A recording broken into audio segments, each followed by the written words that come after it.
De Maïmonide, le Guide des égarés, première partie, chapitre 73, suite. La quatrième proposition dit que les accidents existent, que ce sont des idées ajoutées à l'idée de la substance et qu'il n'y a aucun corps qui en soit entièrement exempt.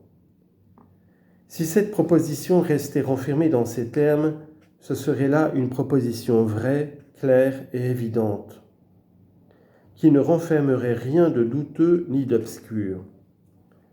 Mais ils disent que si une substance simple n'a pas en elle l'accident de la vie, elle doit nécessairement avoir l'accident de la mort, car de deux accidents opposés, ce qui reçoit les accidents en a nécessairement un.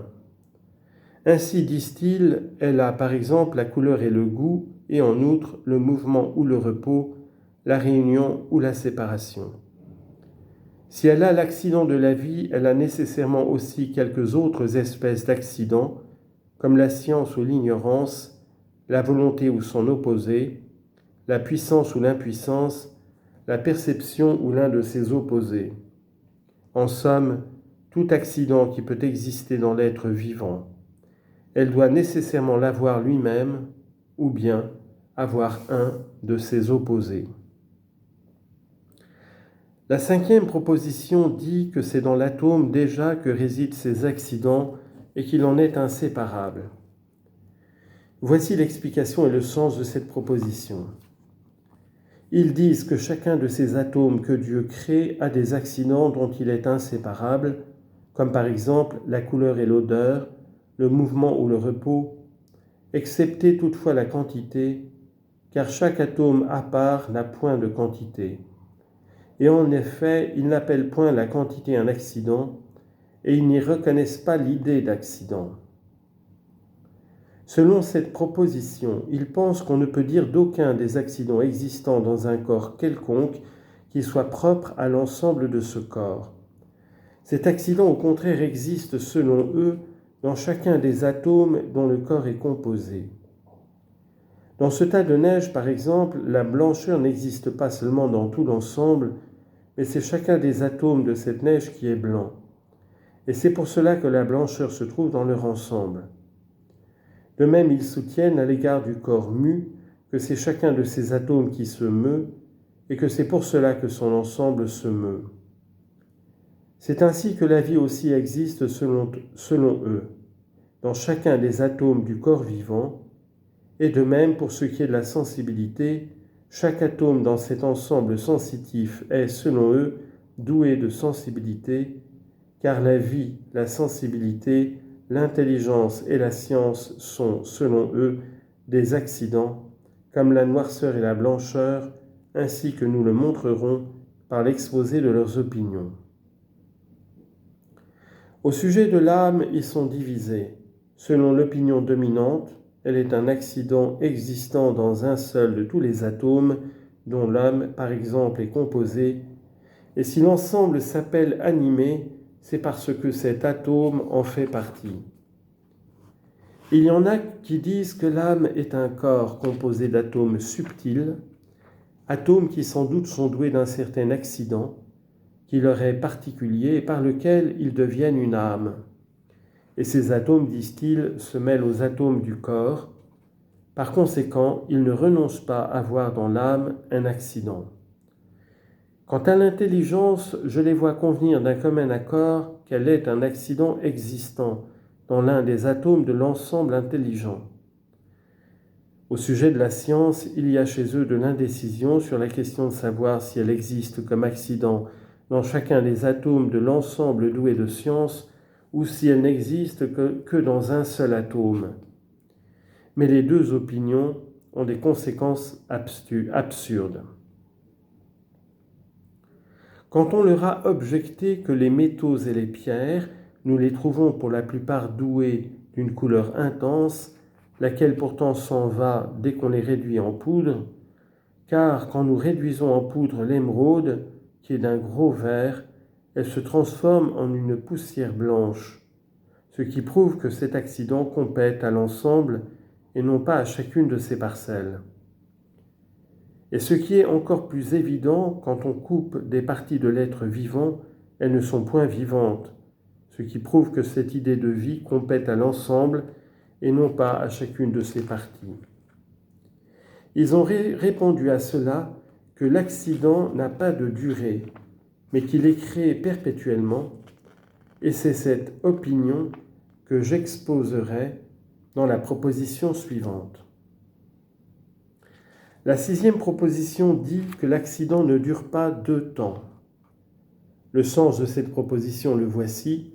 Ils prétendent que Dieu, en créant la substance simple, crée à la fois en elle tout accident qu'il veut, et qu'on ne saurait attribuer à Dieu le pouvoir de créer une substance sans accident, parce que cela est impossible. La véritable idée de l'accident, c'est de ne pas durer et de ne pas subsister 2 temps, c'est-à-dire 2 instants. L'accident, donc, aussitôt qu'il est créé, s'en va et ne reste pas. Et Dieu crée un autre accident de la même espèce. Ce dernier s'en va également, et Dieu en crée un 3e de la même espèce, et cela se continue ainsi tant que Dieu veut faire durer cette espèce d'accident. Si Dieu veut créer une autre espèce d'accident dans cette substance, il le fait. Mais s'il s'abstient de créer et qu'il ne crée plus d'accident, cette substance cesse d'être. Telle est l'opinion d'une partie des Mutakallimin, et c'est la majorité. Et c'est là la création des accidents dont il parle.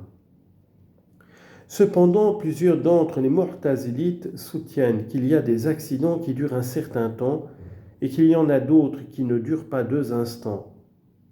Mais ils n'ont pas à cet égard de règles pour se guider, de manière à pouvoir dire « telle espèce d'accident dure et telle autre espèce ne dure pas ».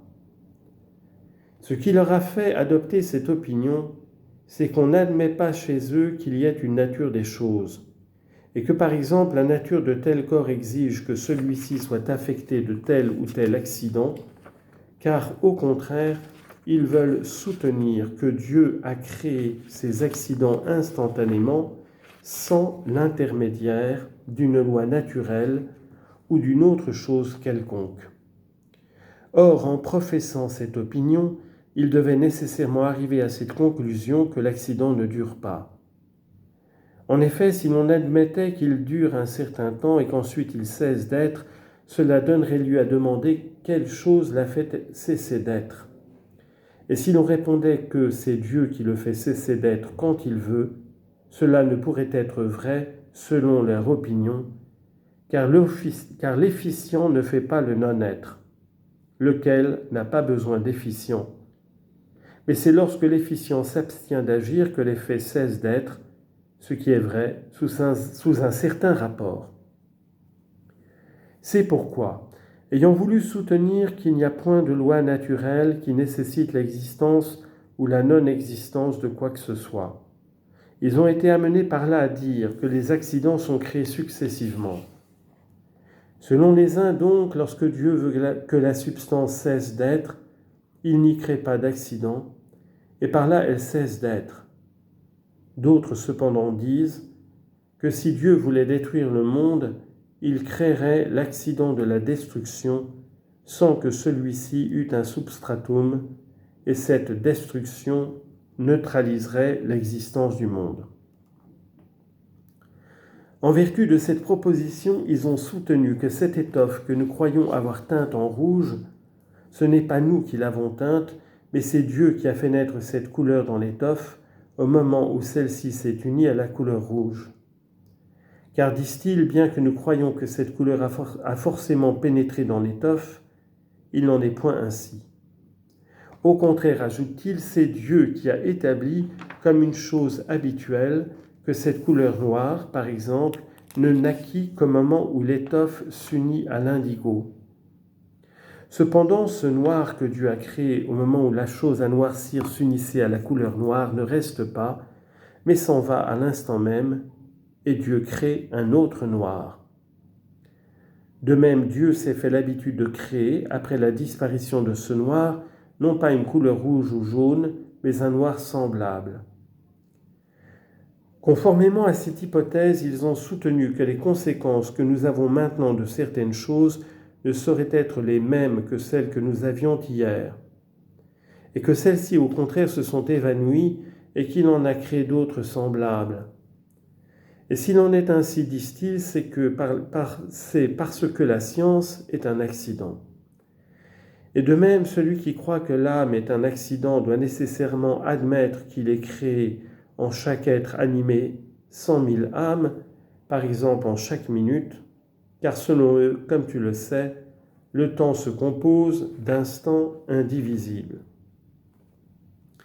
Ils soutiennent encore en vertu de cette proposition que lorsque l'homme meut la plume, ce n'est pas l'homme qui la meut, car ce mouvement qui naît dans la plume est un accident que Dieu y a créé. De même, le mouvement de la main qui, dans notre opinion, meut la plume est un accident que Dieu a créé dans la main qui se meut. Dieu a seulement établi comme habitude que le mouvement de la main s'unit au mouvement de la plume, sans que pour cela la main ait une influence quelconque ou une causalité dans le mouvement de la plume, car, disent-ils, l'accident ne dépasse pas son substratum. Ils admettent donc d'un commun accord que cette étoffe blanche qu'on a descendue dans la cuve d'indigo et qui a été teinte, ce n'est pas l'indigo qui l'a rendue noire, car le noir est un accident dans le corps de l'indigo et ne serait passé à un autre corps. Il n'y a absolument aucun corps qui exerce une action.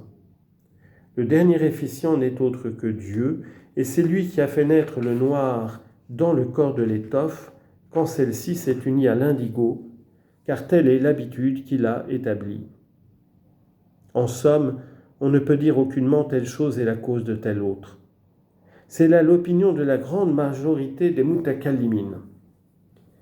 Il y en a quelques-uns qui ont admis la causalité, mais on les a blâmés. Cependant, à l'égard des actions des hommes, ils sont divisés. La plupart d'entre eux, et notamment les Ash'arites en masse, sont d'avis que, pour le mouvement de cette plume, Dieu a créé 4 accidents qui ne servent point de cause les uns aux autres et qui ne font que coexister ensemble. Le premier accident, c'est ma volonté de mouvoir la plume. Le deuxième accident, c'est la faculté que j'ai de la mouvoir.